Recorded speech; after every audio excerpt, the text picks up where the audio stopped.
Penerapan gaya Lorentz pada motor listrik sederhana pada alat mixer dari kelompok 3 TPB 18. Sebelum itu, di sini saya akan memperkenalkan anggota kelompok 3, yaitu pertama ada Nanda Alia Putri dengan NIM 122370167 dari Teknik Pertambangan. Yang kedua ada Fernando Gideon Bulolo dengan NIM 122370171 dari Teknik Pertambangan. Yang ketiga ada Sepsar Yani Wijaya dengan NIM 122480086 dari Rekayasa Minyak dan Gas. Yang keempat ada Insan Patsya Hasibuan dengan NIM 122370187 dari Teknik Pertambangan. Dan yang terakhir ada Dinar Wahyu Ramadhani dengan NIM 122480091 dari Rekayasa Minyak dan Gas. Di sini saya akan menjelaskan apa itu gaya Lorentz. Gaya Lorentz adalah gaya yang timbul akibat adanya arus listrik dalam suatu medan magnet. Sejarah gaya Lorentz. Gaya Lorentz ditemukan oleh ilmuwan asal Belanda yaitu Hendrik Anton Lorentz pada tahun 1853 sampai 1928. Gaya Lorentz sesungguhnya merupakan gabungan antara gaya elektrik dan gaya magnetik di suatu medan elektromagnetik. Rumus gaya Lorentz yang timbul dalam suatu medan magnet yaitu F sama dengan B dikali I dikali 1 sin theta. Penerapan gaya Lorentz. Salah satu penerapan dari gaya Lorentz yaitu ada pada alat motor listrik. Motor listrik sendiri adalah perangkat yang bersifat elektromagnetis dengan kemampuannya dalam mengonversikan energi listrik menjadi energi gerak secara mekanik. Contoh motor listrik.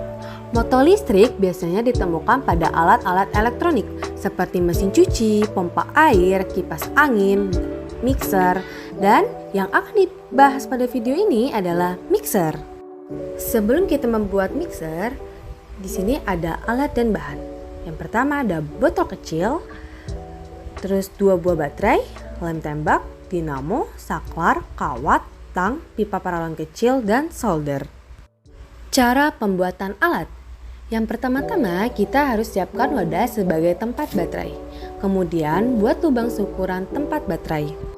Yang kedua yaitu buat lubang kecil sebagai tempat saklar, lalu masukkan saklar, setelah itu sambungkan kabel dari baterai ke saklar. Setelah itu ambil kawat lalu lilit ujung kawat secara melingkar hingga mirip dengan adukan mixer. Setelah kawat dililit, ujung kawat tersebut disambungkan ke dinamo menggunakan solder agar mixer dapat berputar. Setelah itu, masukkan dinamo ke dalam wadah kecil lalu beri lem agar tetap menyatu antara dinamo dan paralon. Kemudian, rangkailah kabel pada baterai dengan dinamo. Satu kabel disambungkan dengan dinamo, satu kabelnya disambungkan ke saklar.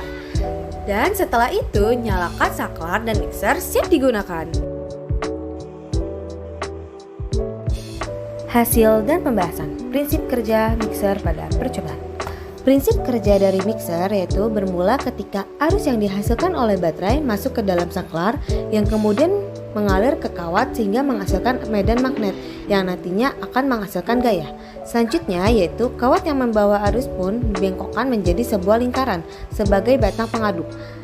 Satu kabel yang disambungkan ke dinamo, satu dan kabel yang disambungkan ke saklar membuat arus listrik menjadi tersambung, yang mana hingga pada akhirnya dapat menghasilkan tenaga berputar hanya dengan memencet tombol saklar.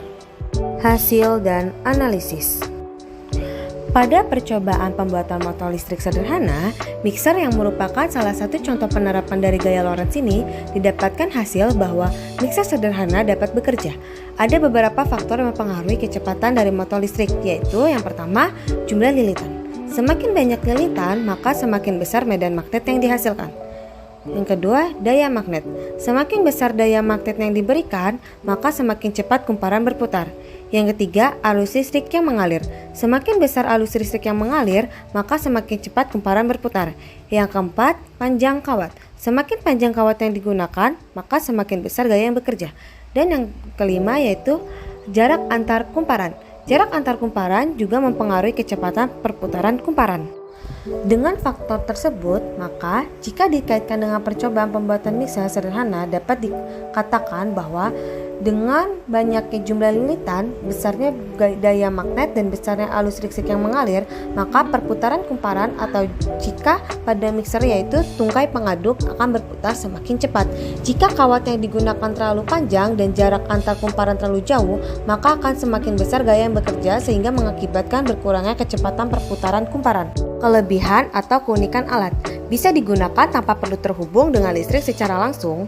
Hal ini karena mixer sederhana ini dapat otomatis menyala hanya dengan memencet tombol saklar. Selain itu, mixer sederhana ini juga lebih mudah untuk dibawa kemana-mana karena tidak membuat ruang yang banyak serta memiliki berat yang ringan. Kekurangan atau kelemahan alat. Baterai yang digunakan pada pembuatan mixer sederhana ini sangat kecil, sehingga jika baterai habis maka mixer sederhana ini tidak akan dapat digunakan lagi, karena energi dan daya kemagnetannya pun akan hilang atau habis. Kesimpulannya adalah, yang pertama, motor listrik merupakan perangkat yang bersifat elektromagnetis, berkemampuan mengubah energi listrik menjadi energi mekanik, di mana energi tersebut berupa putaran dari motor listrik. Kedua, yaitu salah satu contoh motor listrik yang merupakan penerapan dari gaya Lorentz adalah mixer. Cara kerja dari mixer ini menggunakan prinsip Lorentz. Yang ketiga, yaitu prinsip gaya Lorentz yang diterapkan, yaitu gulungan kumparan ditempatkan di dalam medan magnet, kemudian dialiri arus listrik sehingga muncul gerakan memutar. Peristiwa ini terjadi pada dinamo yang disambungkan dengan baterai, yang mana pada akhirnya dapat membuat mixer bekerja. Yang keempat, yaitu ada pada motor listrik terdapat beberapa faktor yang kecepatan mempengaruhi kumparan. Faktor-faktor yang mempengaruhinya yaitu jumlah lilitan, daya magnet, arus listrik, panjang kawat, dan jarak antar kumparan.